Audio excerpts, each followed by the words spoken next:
আমি শুভশ্রী, আর আমার ব্লগে তোমাদের স্বাগত জানাই। তো আমার 31st কেমন কাটলো চলো তোমাদের সাথে শেয়ার করি। আমি 31 ডিসেম্বর চলে গেছিলাম বহরমপুর ফুড ফেস্টিভ্যালে, যেটা ওয়াইএমএ গ্রাউন্ডে করা হয়েছিল। এবং ফার্স্টেই আমরা গিয়ে চায়ের দোকানের খোঁজ করছিলাম, আমার বন্ধুরা চা খাবে বলে। তো আমরা ফেমাস টি স্টল কৃষ্ণ টি স্টলে পৌঁছে গেছিলাম, এবং সেখানে গিয়ে আমার বন্ধুরা একটা মনে হয় স্পেশাল টি নিয়েছিল। আর রিভিউটা ওদের কাছ থেকেই জেনে নাও ওদের কেমন লাগলো।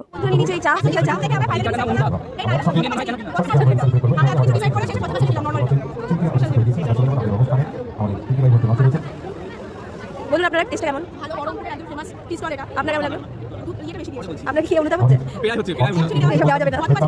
তারপর আমরা আবার একটু এদিক ওদিক ঘুরে আমরা মুম্বাই স্টাইল পিৎজার দোকানে চলে গেলাম, এবং সেখান থেকে নিলাম আমরা একটা কল্যাণ পিৎজা, যেটার টেস্টটা আমার একটু অ্যাভারেজ লেগেছে, মোটামুটি লেগেছে।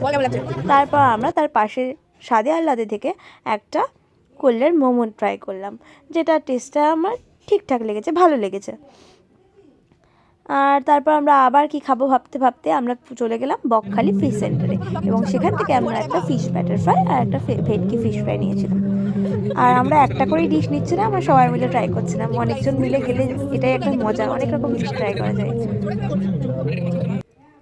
এগুলো টেস্টগুলো বেশ ভালোই ছিল। তারপর কিছুক্ষণ প্রোগ্রাম দেখতে দেখতে আমরা এই দোকান ওই দোকান ঘুরতে ঘুরতে চলে গেলাম বেনারস স্টাইল মালাইও খেতে, যেটা আমার একটা ফ্লপ ডিশ লেগেছে, আমার একদম টেস্টটা পছন্দ হয়নি। জানি না অথেন্টিক মালাইও কেমন খেতে। তারপর আমরা হুকুমুকু হ্যাংলার একটা আউটলেটে চলে গেছিলাম, এবং সেখান থেকে আমরা একটা আচারি চিকেন কাবাব আর হরিয়ালি চিকেন কাবাব অর্ডার করেছিলাম, যেইগুলো আমাদের ভালোই লেগেছিলো। ওভারঅল খুব সুন্দর খেতে ছিল। আর তারপর কিছুক্ষণ প্রোগ্রাম দেখে আর একটু বন্ধুদের সাথে আড্ডা দিয়ে আমরা তারপর মেলা থেকে বেরিয়ে গেছিলাম। আর দেন আমি আমার মামার বাড়ি গেছিলাম। মামার বাড়িতে মামি আমার জন্য স্পেশাল কিছু রান্না করে রেখেছিল, তো সেই ফুড স্টল থেকে খাবারটা কালেক্ট করে নিয়ে আমি বাড়ির দিকে রওনা দিলাম।